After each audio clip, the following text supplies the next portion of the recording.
কিছু করার নাই, যেহেতু আমি এয়ারপোর্টে অলরেডি ঢুকে গেছি। যদি এরকম আমি আগে থেকে জানতাম তাহলে আমি কখনোই এয়ারপোর্টে এত আগে ঢুকতাম না। তো আমি আসলে এখানে তুর্কি এয়ারলাইন্স এর কোনো বদনামি করতেছিলাম, মূলত হচ্ছে কি কারো এক্সপিরিয়েন্স ভালো হতে পারে, বাট আমার সাথে যেটা হয়েছিল এটা খুবই খারাপ অভিজ্ঞতা। হে এভরিওয়ান, দিস মানে hope you guys are doing well. তো আজকে আমি আপনাদের সাথে এই ভিডিওটিতে আমার ইউএসএ আসতে টোটাল কয় ঘন্টা সময় লেগেছে, এবং আমি হচ্ছে কিভাবে কিভাবে আসছি এবং কোন এয়ারলাইন্সে আসছি সেই জিনিসটা নিয়ে হচ্ছে আপনাদের সাথে শেয়ার করব। তো এখানে এই ভিডিওটা ঠিক তাদের জন্য বেশি হেল্পফুল যারা হচ্ছে অলরেডি ভিসা পেয়ে গেছেন এবং আপনারা চিন্তা করতেছেন যে হচ্ছে আপনারা এয়ারলাইন্সের টিকিট কাটবেন। তো তাদের জন্য এটা অনেক বেশি গুরুত্বপূর্ণ আর কি। তো শুরু করা যাক। তো আমি আমার নিজে ইউএসএ আসার জন্য আমার টোটাল 43 ঘন্টা সময় লাগছে। Can you just imagine? আমি সরি, 43 ঘন্টা না, 46 আওয়ার। কারণ হচ্ছে আমি বাসা থেকে এয়ারপোর্টের জন্য 3 ঘন্টা আগে বের হয়েছিলাম। তো এত ঘন্টা সময় লাগবে আমি নিজেও ইমাজিন করতে পারি নাই। আমার ফ্যামিলি পার্সন সবাই অনেক টেনশনে ছিল, কারণ আমি একা একা আসতেছিলাম। একা একা আমি কিভাবে এত ঘন্টা জার্নি করব এবং হচ্ছে কিভাবে আমি সিচুয়েশন গুলো হ্যান্ডেল করবো, এটা নিয়ে তারা অনেক বেশি টেন্স ছিল। এটা এবং এটা স্বাভাবিক, একা একা একটা ছেলে বলেন মেয়ে বলেন এত ঘন্টা ধরে জার্নি করা এটা অনেক টাফ। তো আমার সাথে যেটা হয়েছিল, আমি আমাকে একজন তুর্কি এয়ারলাইন্সে যখন আমি টিকিট কাটতেছিলাম, তো তখনও হচ্ছে তারা আমাকে মানে আমি কয়েকজনের সাথে একটু আগে রিসার্চ করে কথা বলে নিয়েছিলাম যে হচ্ছে আমি আসলে তুর্কিতে কাটবো কিনা। তো তারা তাদের খারাপ অভিজ্ঞতা জানাইছিল, তা আমিও অনেকগুলা সার্চ করতেছিলাম। আহ আমি যখন নিজে দেখতেছিলাম আমার যে ফ্লাইটের ডেটটা ছিল, তখন আমার ট্রানজিটের টাইম ছিল অনলি 1 ঘন্টা। তো আমি ওইটা দেখে এবং হচ্ছে আমার কাছে মনে হয়েছে যে আমি যদি আদার এয়ারলাইন্সে যাই তখন হচ্ছে আমার দেখতেছিলাম যে আমাকে 6 ঘন্টা বা হচ্ছে 7 ঘন্টা ট্রানজিট সময়। তো আমি এই জন্য চিন্তা করে আমি হচ্ছে তুর্কিশ এয়ারলাইন্সটা হচ্ছে চুজ করেছিলাম এবং সেখানে হচ্ছে আমি টিকিট কেটে ফেলছি। এবং আমার একটা ফ্রেন্ড, আমি আসছিলাম হচ্ছে 15 তারিখে, আমার একটা ফ্রেন্ড 11 তারিখে হচ্ছে তুর্কি এয়ারলাইন্সে হচ্ছে জার্মানিতে গেছিল। তো ওর সাথে আমি কথা বলছিলাম, ও আমাকে বলছিল যে না ওর কোনো প্রবলেম হয় না। তো আমি একটু টেনশন ফ্রি ছিলাম যে না আমার হচ্ছে তাহলে আমারও কোনো প্রবলেম হবে না, হয়তো বা ওদের এর আগের মানুষের যারা আগে গিয়েছিল 2-3 বছর আগে, তো তাদের হয়তো বা ব্যাড এক্সপিরিয়েন্স এবং ওরা হয়তো ওদের সার্ভিস আপডেট করছে। তো আমি আসলে এখানে তুর্কি এয়ারলাইন্সের কোনো বদনামি করতেছি না, মূলত হচ্ছে কি কারো কারো এক্সপিরিয়েন্স ভালো হইতে পারে, বাট আমার সাথে যেটা হয়েছিল সেটা খুবই খারাপ অভিজ্ঞতা। তো আমি হচ্ছে ওরা আমাকে কোনো ধরনের মেইল করে নাই। আমি অনলাইনে হচ্ছে চেক ইন করা যায়, আপনি সেটা অনলাইনেও করতে পারেন বা হচ্ছে আপনি ফিজিক্যালি গিয়েও চেক ইন করতে পারেন। তো আমি যেটা চিন্তা করেছিলাম যে ঠিক আছে, আমি যেহেতু বাসা থেকে বের হচ্ছি, সব জিনিসপাতি গুছিয়ে রাখছি, আমি হচ্ছে অনলাইনে চেক ইনটা করে ফেলি। এখন আমি যখন ইটস অ্যাপ্রক্সিমেট হচ্ছে রাতের 11টা, তো তখন হচ্ছে আমি 11টা বাজে চেক ইন করতে গেছি। আমি তখন গিয়ে ইনফর্ম হয়েছি বা আমার ফ্লাইটের যে টিকিটটা অনুযায়ী আমি যখন চেক করতেছিলাম তখন গিয়ে আমার ওখানে দিয়ে দেখাচ্ছে যে আমার ফ্লাইটটা ডিলে হয়েছে এবং আমাকে হচ্ছে তুর্কি এয়ারলাইন্সে 19 ঘন্টাও অপেক্ষা করা লাগতে পারে। মানে যে চিন্তা করেন এই সিচুয়েশনে এসে আমার ফ্লাইট ছিল তখন সকাল 6টা, মানে আমি রাতে 3টা বাজে বাসা থেকে বের হওয়ার কথা। আমি ওই সিচুয়েশনে আমাকে এখন অন্য আরেকটা ফ্লাইট মানে আবার বুক করতে হবে বা সামথিং কিছু। এখন আমি কি করব? আমার আসলে কোনো ওয়ে নেই। সো আমি মেন্টালি প্রিপেয়ার হলাম এবং হচ্ছে আমার সাথে যে হ্যান্ড লাগেজটা ছিল সেখানে হচ্ছে আমি কিছু ড্রেস নিয়েছিলাম। কারণ আমাকে যেহেতু এয়ারপোর্টে থাকতে হবে বা কোনো একটা হোটেলে থাকতে হবে। তো আমি হচ্ছে ওদের সাথে অনেক ট্রাই করছিলাম যে হচ্ছে আমি আসলে এই সিচুয়েশনে হচ্ছে আমি কোনো কিছু মানে ওরা আমাকে কোনো হোটেল বা কোনো কিছু বুক করবে কিনা। তো ওরা এরকম সম্পর্কে কোনো কিছু ওয়েবসাইটে লেখে নাই। তো পরবর্তীতে কি আমি নিজেই জাস্ট মেন্টালি প্রিপেয়ার হলাম যে হচ্ছে ওকে আমাকে হচ্ছে ওখানে গিয়ে 19 ঘন্টা থাকতে হবে। তো আমি ড্রেসগুলো সেভাবে হচ্ছে ডিস্ট্রিবিউট করে নিলাম। করার পরবর্তীতে আর আমি পরবর্তীতে ভিডিওতে শেয়ার করবো যে হচ্ছে আমি আসলে কি কি নিয়েছিলাম আর কি।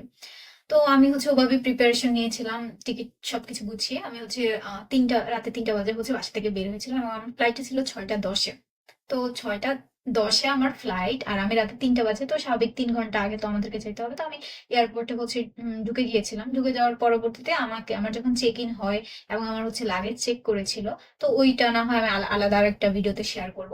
তো চেক করার পরে যিনি ছিলেন উনি আমাকে বলছে যে আপনার ফ্লাইটটা কিন্তু 19 ঘন্টা ডিলে, সেটা কি আপনি জানেন? তো আমি বলছি যে হ্যাঁ আমি জানি, আমি বাসা থেকে চেক করে আসছিলাম। আমার সব থেকে বেশি খারাপ লাগছে ওরা আমাকে ইমেল করে নাই, জানি না ওরা ওদের ওয়েবসাইটে কখন আপডেট করছে, বাট আমি কোনো ইনফর্ম হই নাই। বাকিরা হয়তো হইতেও পারে, বাট আমার ইমেলে কোনো ধরনের মেল আসে নাই। তো পরবর্তীতে ওরা আমাকে বললো যে ঠিক আছে সমস্যা নেই, আপনার হচ্ছে ফ্লাইটটা মানে এতটুকুই যে না 19 ঘন্টা হচ্ছে ডিলে হয়েছে। তো পরবর্তীতে আমি হচ্ছে আমার ব্যাগ ট্যাগ সবকিছু গুছিয়ে তারপরে একটা ওয়েটিং সেকশনে থাকলো। সেখানে গিয়ে আমি জানতে পারলাম যে হচ্ছে আমার ফ্লাইটটা ৬টা ১০-এ ছিল, সেটা হচ্ছে আরো ২ ঘন্টা। মানে কি বলবো আর, আমার মানে খুবই বলার কিছু না, আরো ২ ঘন্টা ডিলে। কিছু করার নাই, যেহেতু আমি এয়ারপোর্টে অলরেডি ঢুকে গেছি। যদি এরকম আমি আগে থেকে জানতাম তাহলে আমি কখনোই এয়ারপোর্টে এত আগে ঢুকতাম না। তো আমি হচ্ছে ২ ঘন্টা এয়ারপোর্টে বসেছিলাম, মানে আমার ৬টা ১০-এ ছিল ফ্লাইটটা, আমার সেটা ৮টা ১০-এ। ওরা ৮টা ১০-এ বলছে, বাট অ্যাকচুয়ালি ওরা ছাড়ছে ৮টা ৩০-এ।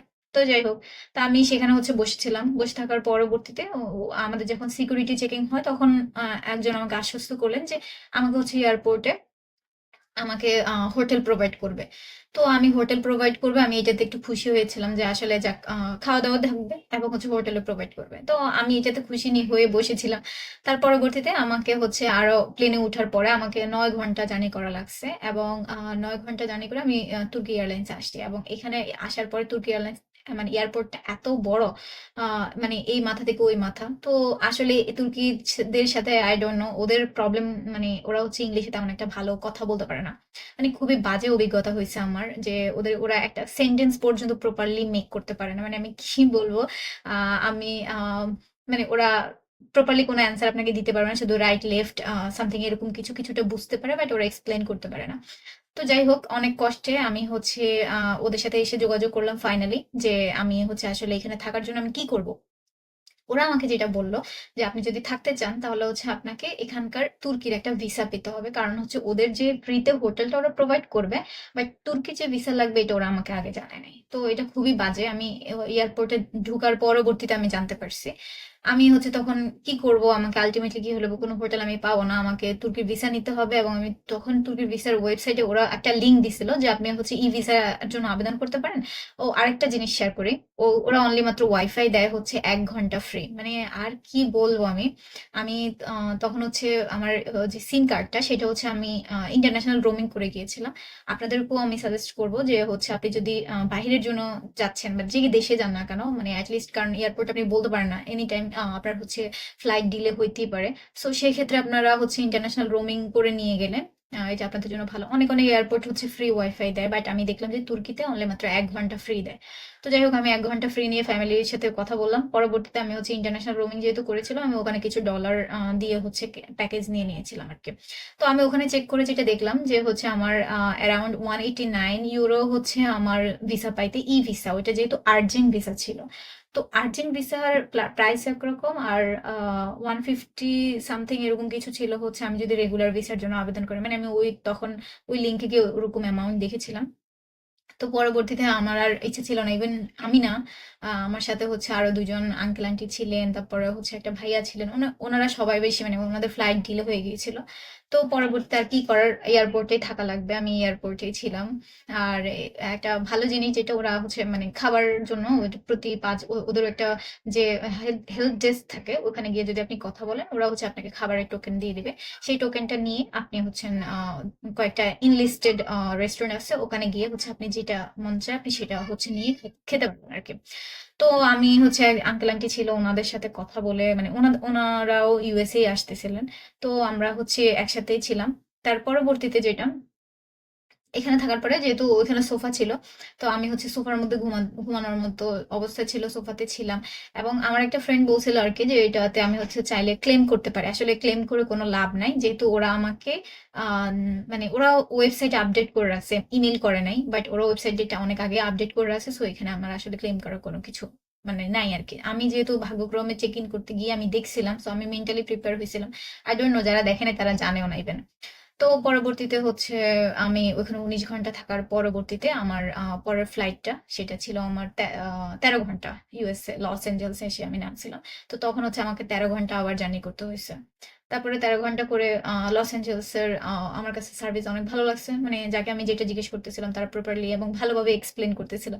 আর আমি জানি না, তুর্কি মানুষজন একটু অন্যরকম ছিল আর কি, লাইক ওরা একটু বেশি আমার কাছে রুড মনে হয়েছে। আই ডোন্ট নো, এক একজন মানুষ এক এক রকম হইতে পারে, বাট ওরা একটু রুড বিহেভ করে আর কি। তো আপনারা তুর্কি এয়ারলাইন্স এর যদি টিকিট বুক করেন, এটা আপনার ইচ্ছা, আপনার পছন্দ, আপনি করতে পারেন, বাট আমি আমার অভিজ্ঞতা শেয়ার করলাম। তো পরবর্তীতে আমি হচ্ছে এখান থেকে আবার বাসায় আসছি, মানে আমার টোটাল ৪৬ ঘন্টার জার্নি ইউএসএ আসা পর্যন্ত। তো আসলে আমি আপনাদেরকে এই ভিডিওটা দিয়ে আসলে মূলত শেয়ার করতে চাচ্ছিলাম এই জন্য যে আপনারা যদি টিকিট কাটেন একটু ভেবে চিন্তে কাটবেন আরকি। আমি ১ ঘন্টা দেখে অনেক খুশি হয়ে আমি হচ্ছে টিকিটটা কেটে ফেলছিলাম। বাট আনফরচুনেটলি কি আর হওয়ার, আমার সাথে এরকমই হইছে। আমাকে টোটাল ৪৬ ঘন্টা জার্নি করা লাগছে। সো হোপফুলি ভিডিওটা আপনাদের টিকিট কাটার জন্য হচ্ছে কাজে আসবে। সো আপনাদের যদি ফার্দার কোনো কোয়েরিজ থাকে অবশ্যই আমাকে জিজ্ঞেস করবেন এবং হচ্ছে সবাই আমার জন্য দোয়া করবেন। ভালো থাকবেন। আল্লাহ হাফেজ।